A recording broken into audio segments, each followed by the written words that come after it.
mismo, volunteer ako sa kanyang drug rehabilitation program.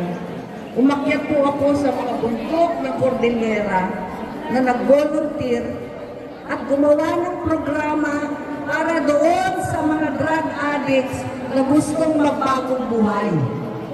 Alam ko lahat yan. Okay? Pero nasa bagong administrasyon tayo, kaya ako naman ngayon ay nasa dinagat para makita kayong lahat at marinig ng mga problema ninyo. Okay po? So,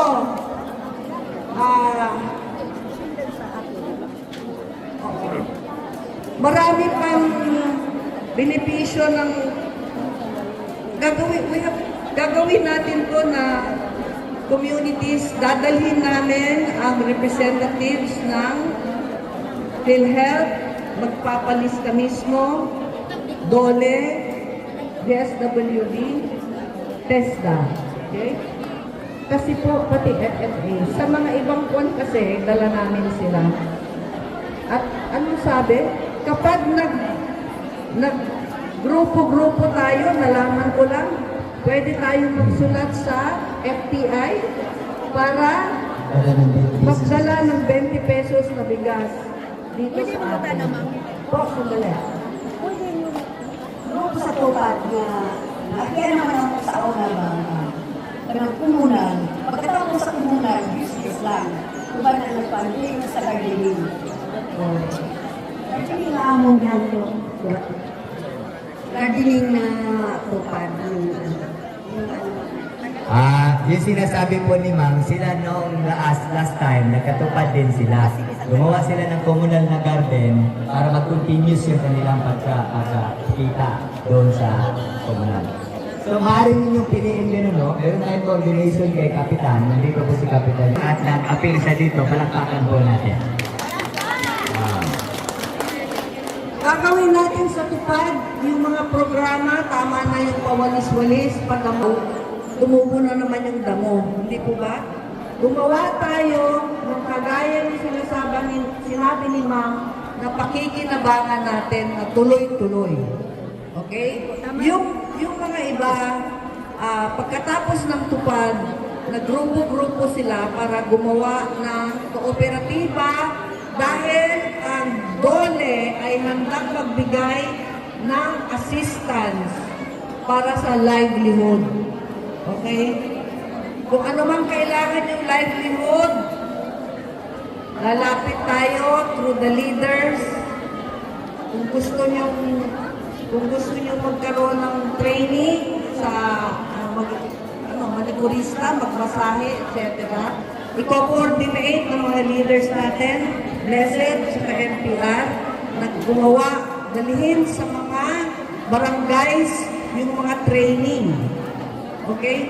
Si DOLE, DSWD, TESDA, nagbibigay yan ng kapital pero hindi pera.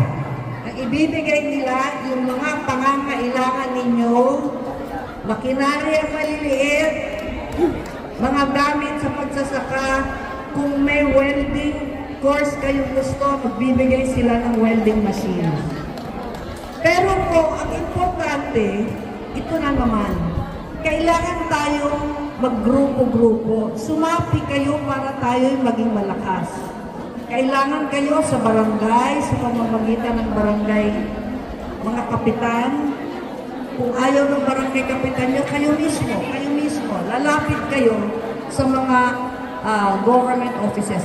Natutuwa ako kasi sa Dinagat, nakita ko lahat yung mga opisina ng government. Nandito pala. Gamitin natin yun.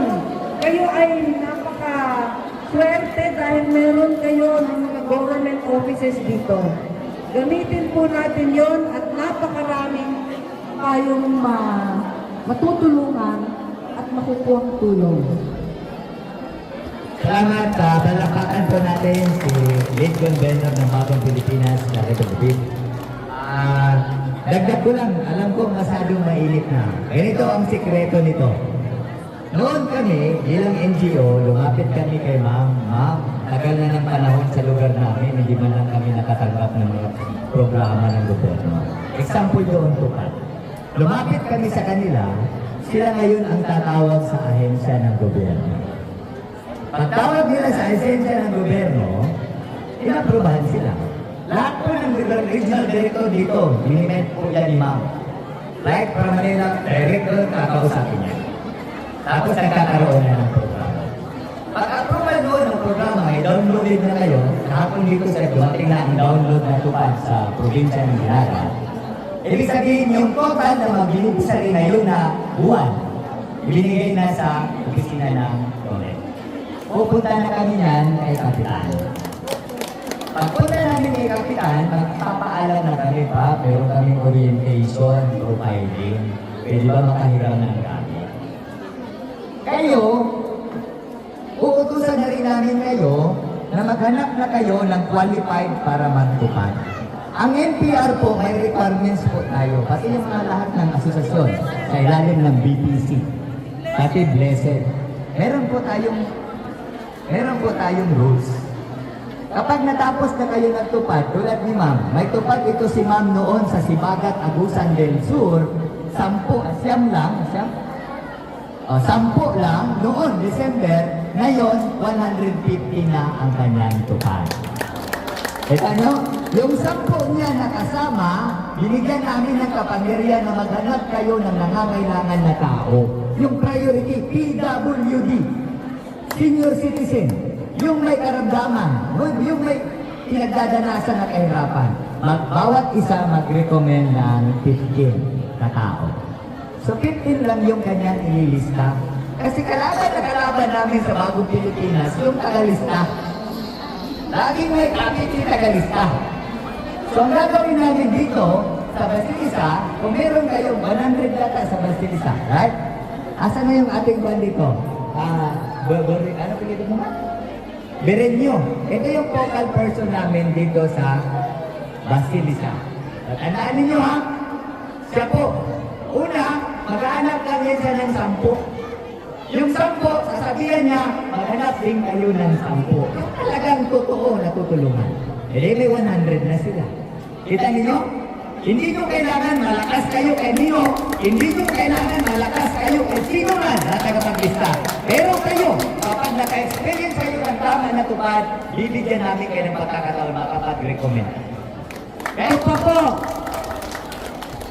kapag si ma'am ay nanghingi sa inyo ng kahit 10 piso, pwede nyo i-report sa hotline namin kay Sir Jetro. Kasi bawal na bawal po yun. Isusumbong nyo kailangan. Alam nyo kasi, kaya korupsyon, kasi kasama tayo dun eh. Pumapayag tayo sa mga ganon. Pero marami naninindigan, okay? Naninindigan at para sa katuparan ang dapat na mangyari para sa benepisyo niyan. Sir Jetro, hindi ka nga dito. Hotline, explain mo yung hotline. Hindi malalaman ng tao, ng coordinator, na nagsusumbong kayo. Po sa lahat, hello! Hi! Ayun, gising na gising pa.